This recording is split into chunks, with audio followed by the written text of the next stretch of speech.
I accidentally stopped drinking back when I was still living in the US. It has been just over 3 months since I had my last drink. So that means I have not had a drink since I moved here to Valencia just over 3 weeks ago. A year ago, I did not expect that I would be making this video. But then again, a year ago, I did not expect that I would not be living in the US anymore. And funny, even back this past January, I was making fun of one of the local Seattle news channels for running all their soberganda.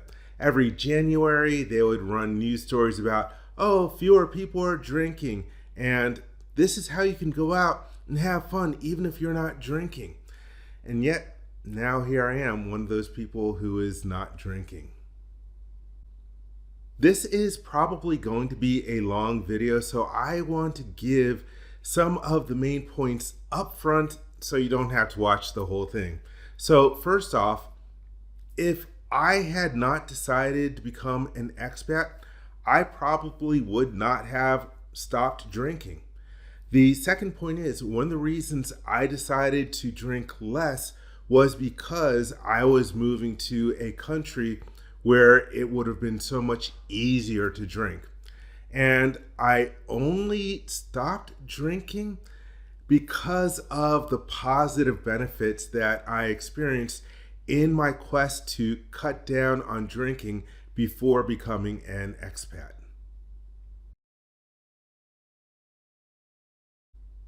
This is a very personal video, and I've got a lot of information that I want to get through, so you will probably see me glancing at my notes. But first off, let me talk about how I decided to cut down on drinking. And I did not intend to stop drinking, but I decided to cut down. So last November, we had the election, and I decided that I was going to leave the US.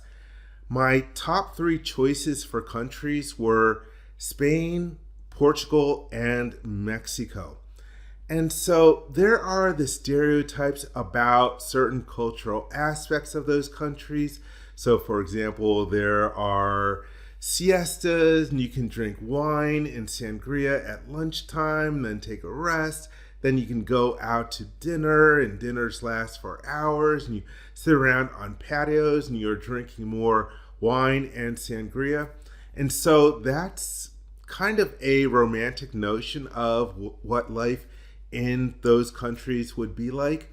But after a few weeks of deciding to become an expat, I started thinking to myself that if I actually lived that lifestyle of potentially drinking every single day, well, I would probably be dead in 5 years. I mean, I'm already in my mid 50s. I can't just drink every day and expect to have no significant health repercussions.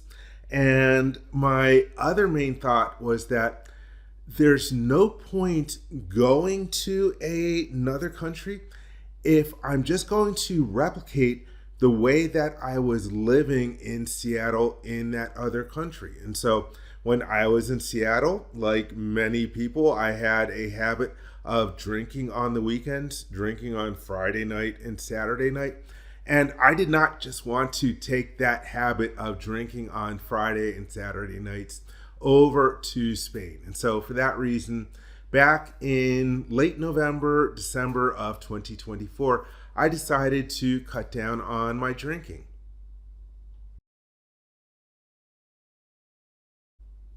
So to start out, let me tell you how much I was drinking, or how often I was drinking before I decided to cut down. And I don't think I was an alcoholic. You can call that denial or whatever, but shortly before I turned 40, I decided that I was only going to be a weekend drinker. I wasn't going to drink on school nights. So that meant that I could drink Friday nights and Saturday nights. And so I was pretty good about that over the past few years. But right off the bat, if you are drinking every Friday and Saturday night, that is 104 days out of the year. And I will admit, I'm not an angel. There was occasional cheating. So let's say that there was like, a Wednesday night or a Thursday night, and I had a very light day at work the next day. I might have a few drinks. And so if you take a look at, let's say I was cheating once a week or excuse me, let's say I was cheating one time a week every 3 weeks or so. That's like another 17 additional nights of drinking. So right now we're at about 120 nights of drinking. And then if you start thinking about, okay, there are different work holidays. So for example, there are different 3-day weekends. Like for example, you have Memorial Day or Labor Day. If you factor in those other different long weekends, then that's like another 10 days. And then if you think about the amount of vacation time that I have, and you think that, maybe I was drinking on nights when I was on vacation the next day, you're quickly looking at 150 nights or so of drinking a year, which is quite a lot. But I would say that I wasn't that much different from a lot of people in the US, where you just sort of have this thing where it's just like, oh, it's the weekend, I'm going to drink. So the next step for me in cutting down was to figure out how much I would drink in the future. And so at first I thought, okay, instead of Friday and Saturday nights, what if it was just one day a week? And I thought about it and I thought, you know what, that's still a little too much. And so then I said, okay, maybe every week and a half to 2 weeks. What if I drank every 10 to 14 days? And I thought, that's actually not a bad number. That's ending up averaging between like 24, 25, and 35, 36 days a year. I thought, okay, that's a good goal to shoot for. But then in thinking that, okay, if I'm going to drink every 10 to 14 days, I need to practice drinking only every 20 or 21 days. If I can keep my drinking to one night every 20 or 21 days, then it'll be no problem drinking just once every 10 to 14 days when I get to whatever country that I'm moving to. And so that's where I was last December. I said, okay, I'm going to aim for it once every 10 to 14 days, but to practice, I'm going to practice only drinking once every 20 or 21 days.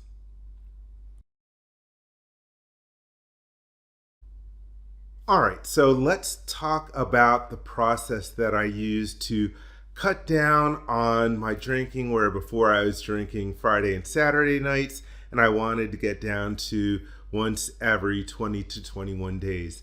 And so first step was no more cheating, no more of these, hey, I've got a late Thursday or Friday morning at work, and so I am going to cheat on one of those nights. So I had to cut out cheating. And by the way, one thing I want to mention about my drinking is that one area that I was very good at was drinking was an end of the day thing. I was never one of those people who was like, hey, let me have a martini at lunchtime, let me have a drink earlier in the day. I was very good about, hey, only drinking when I'm done everything that I need to do that today. But anyhow, now I was adding that additional level on myself where it's no more cheating. And so I did that for a couple weeks and it was no problem, because I always knew that, Friday night was going to come around and I could start drinking in. So after I got through that period of, no more cheating, drinking during the week, then it was a matter of, okay, now I have to start eliminating drinking on Friday nights. I had to practice having one of my weekend nights where I'm not drinking. And to be honest, in the beginning, that was tough. Now, I was able to tell myself, okay, I can get through Friday night because I know that Saturday night I can drink. But then came issues like boredom. It was like, holy cow, what do I do on a Friday night if I'm not drinking? Because I was so used to that. And one of the other revelations that you have is like, holy cow, there's like 10 billion hours in the day if you're not drinking on a Friday night. So again, it's like I had to get used to, hey, maybe I'm watching TV, maybe I'm watching something on Amazon Prime or Netflix, and I'm just doing it sober. The other thing that you discover is, hey, you can go to bed early. And that's one of the surprising things. You're like, okay, I'm just going to go to bed pretty much the same time that I go to bed on Monday night, Tuesday night, Wednesday night, Thursday night. But then you get up in the morning on on Saturday, and you're like, holy cow, I feel good. I am waking up without a hangover. And on top of that, now I have all these hours on Saturday morning where I can get stuff done. I am being productive. I am going to the gym. I am riding the Peloton. I'm doing all this amazing stuff on Saturday morning, but I still know that I'm allowed to drink on Saturday night. And so that was a few weeks of getting through the not drinking on Friday nights. And again, it was an adjustment because it was a habit. And I was so used to drinking out of routine and drinking out of boredom. And those are two things that I think a lot of people have issues with, or reasons that people drink: habit, routine, and out of boredom. Hey, I'm bored, I'm going to go drink. So, all right, so I get through this. I'm getting down to drinking 1 day per week. And so now I'm setting the bar at drinking once every 10 days. So again, I'm doing this incrementally. I'm doing this in baby steps. And so I aim for drinking once every 10 days. And then all of a sudden there's the realization that, okay, if I'm going to drink 10 days, that means an entire weekend without drinking. And on top of this was during football playoffs. And so that made it even tougher, when it's like, oh, I could have just been sitting down watching a football game and having some vodka and cranberry. But nope, I need to start practicing on not drinking for a whole entire weekend. And so this is when all of a sudden I started realizing the positive benefits. And so let me back up to when I was drinking every Friday and Saturday night. One thing I would notice is that when I'd get to around Thursday, I started feeling really good. I'd start waking up in the morning and it's like, wow, holy cow, I'm feeling pretty good now. And it took me a long time to realize that's because my anxiety levels were returning to what the normal level should be. I'll go more into the anxiety later on. But anyhow, I would get to about Thursday or Friday. I'm like, hey, I'm feeling pretty good. But Friday night, I'm going to drink. And then I would drink Saturday night. And so then the cycle would repeat. So now when I'm cutting my drinking down to every 10 days, I'm going an entire weekend without drinking. And so now I would hit, say, Monday morning, which meant I was around 8 days without drinking. And all of a sudden I was at another level of feeling better. And I was just like, how come people don't tell you that you can feel this good without drinking? And maybe people were telling me, but I just wasn't listening to them. And I was just in my regular routine and habit of Friday and Saturday night drinking. But anyhow, in my quest to go 10 days without drinking, I'm going an entire weekend without drinking, and Monday morning's rolling around. And it's just like, I feel fantastic. I feel absolutely wonderful. And it took me a long time to realize that's because I wasn't screwing up my sleeping habits with drinking on Friday and Saturday night. And it made me realize how bad my sleep used to be on Sunday nights. And I used to attribute it to the work week starting up, but really it was because of that Friday and Saturday night drinking. So again, here I am at this 10-day mark, and I start making it to 14 days between drinking. And so that's feeling really good. And now I have to start making it to this 20 to 21 day mark so that I can get comfortable drinking every 10 to 14 days when I arrive in whatever country that I'm going to live in.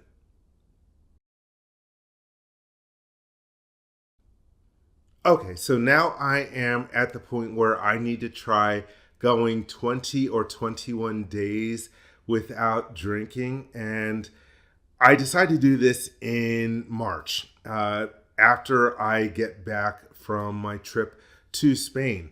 And so I get around the 20 or 21 day mark, and I think, I've gotten this far. Let me try doing a sober 30. I had read some of the material from Moderation Management. They strongly advocate anyone who is cutting down on their drinking to do a sober 30 in order to reset their habits. And so, hey, let me go through and do the sober 30. And the sober 30 was great. I actually went 35 days. And so it was a positive experience. Anyone looking to examine their drinking habits, I strongly recommend that you try to do a sober 30. And so then I went back to, I was drinking every 10 days, 14 days, 21 days. I forget what it was, but then rolls around the end of May into June, and I decide that I'm going to try another sober 30. Except on day 20, Blaze died. Blaze is one of my cats. He was one of my bestest buds. We lived together we had 10 great years together. And so that devastated me. And so I admit the day that Blaze died, I drank that day. The next day I drank.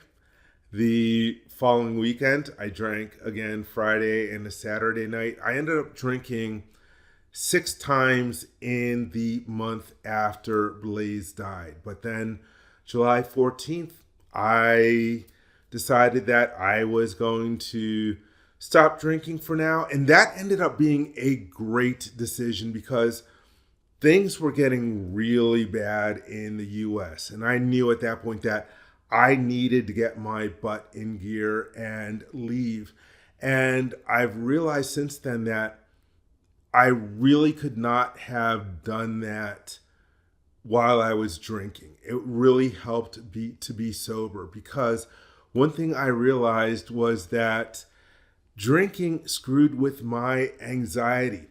When I would go 14 days or 20 days without drinking, it made me realize that the fact that I would drink would cause me to have heightened anxiety for 4 days. But because I was drinking so frequently, because I was drinking every Friday and Saturday night, it was taking me until Thursday for my anxiety levels to get down to what they are supposed to be.